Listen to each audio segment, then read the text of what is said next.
नमस्कार मित्रांनो, ठरलं तर मग या सिरियलमध्ये काय घडले आपण ते बघणार आहोत.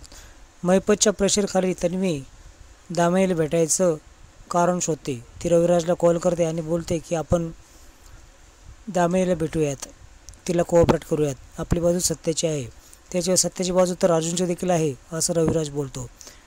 पण काही करून तन्वी तिच्या वडिलांना तयार करते आणि ती रविराजकडे जायला निघते. त्याच वेळेस कल्पना आणि प्रताप बोलते, तू 2 दिवसापूर्वी जाऊन आली होतीस आणि कालच रविराज आणि प्रतिमा इथं आले होते. सारखं माहेरी जाणं चांगलं नाही. वरचेवर तिकडे जात असेल तर आम्हाला प्रश्न पडेल की तुमचा संसार व्यवस्थित चालू आहे की नाही, असं प्रताप बोलतो. आश्रम केसबाबत आम्हाला डिस्कशन करायचं आहे, त्यामुळे रविराजकडे जायचं आहे असं तन्वी बोलते.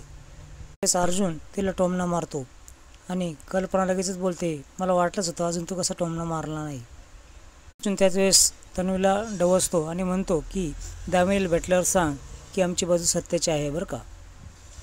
तन्वी खूप घाबरते आणि मी तिकडे चालली नाही असं ती बोलते. सायली आणि अर्जुन देखील स्टडी रूममध्ये येतात आणि केसबद्दल स्टडी करू लागतात.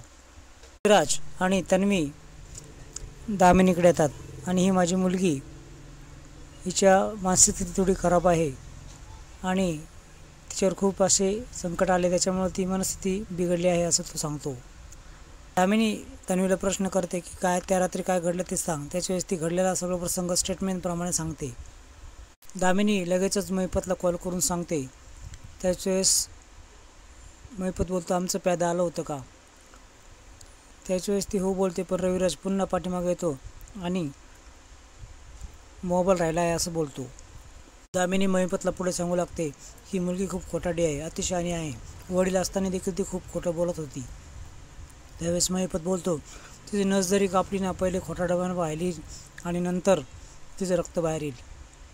तिला मला एकटीला भेटायचं आहे असं दामिनी बोलते. अर्जुन सायलीला सांगतो, आपल्या हाती खूप मोठा क्लू लागला आहे. तो मेसेज आणि तो स्टाफ जो चौकशीसाठी आला होता. इथे रविराज आणि तन्वी घरी येते.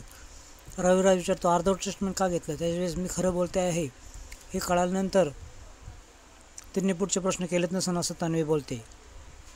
आता तन्वीची चौकशी ही सायकॅट्रिस्टच्या अंडर होणार आहे असं लेटर रविराजला मिळतं.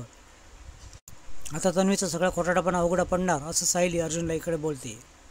पुढे बोलतो की बॉडी लँग्वेजवरून ते सायकॅट्रिस्ट लगेच ओळखतील की ती खोटं बोलत आहे.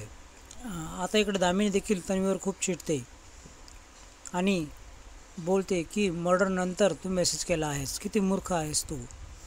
तर हा भाग आपल्याला पुढच्या भागात बघायला मिळणार आहे. व्हिडिओ पाहिल्याबद्दल धन्यवाद.